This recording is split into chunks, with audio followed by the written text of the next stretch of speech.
Mental health issues nowadays, really, it's a big problem, especially in India. Day by day it's increasing. Mental health issues से सिर्फ बड़े लोग ही सफ़र नहीं कर रहे हैं, इवन मैंने देखा है कि बच्चे भी सफ़र कर रहे हैं। कई बार मेरे पास कुछ ऐसे क्लाइंट्स हैं जिनके साथ बचपन में कुछ हुआ है। They are 29, 25, 30 year old, they are young generation we can से।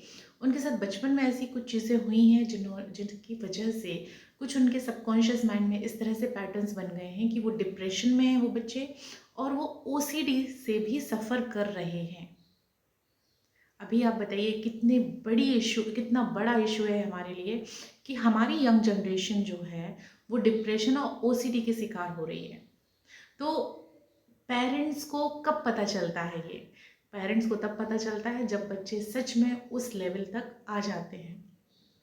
यदि हमको या पेरेंट्स को पहले ही ये चीज़ पता चल जाए कि हम कैसे, मतलब मेरा बच्चा किस दौर से गुजर रहा है, उसकी मेंटल हेल्थ किस तरह की चल रही है, तो I am sure this can really help. अभी मेरे पास कुछ क्लाइंट्स ऐसे हैं कि 25 से 30 ईयर का कैरियर बनाने का टाइम होता है, बट वो ज़ीरो हैं। क्यों? क्योंकि उनकी मेंटल हेल्थ, जो उनकी बचपन में जो चीज़ें हुई हैं वो ज़्यादा उनके ऊपर हावी हो गई हैं। तो I am going to give you some tips कि at least you can understand your love ones mental health.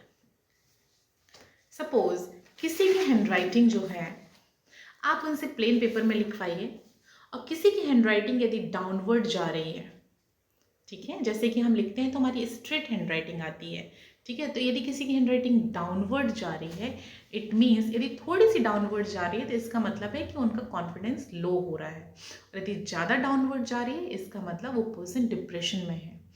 Plus alphabet T, T का जो ये हॉरिजेंटल बार होता है, यदि वो नीचे जा रहा है दैट इज ऑल्सो मीन कि वो पर्सन डिप्रेशन में है। प्लस यदि किसी का अल्फ़ाबेट ए मिडिल से कट होता है, आप चेक कर सकते हैं, ओ, ए या क्यू, इसका मतलब है उस पर्सन की जो इमोशनल नीड है वो अप्रिशिएशन है। So just little bit give extra efforts and appreciate that person. Maybe that can be your wife, your child, your husband, or maybe your very good friend.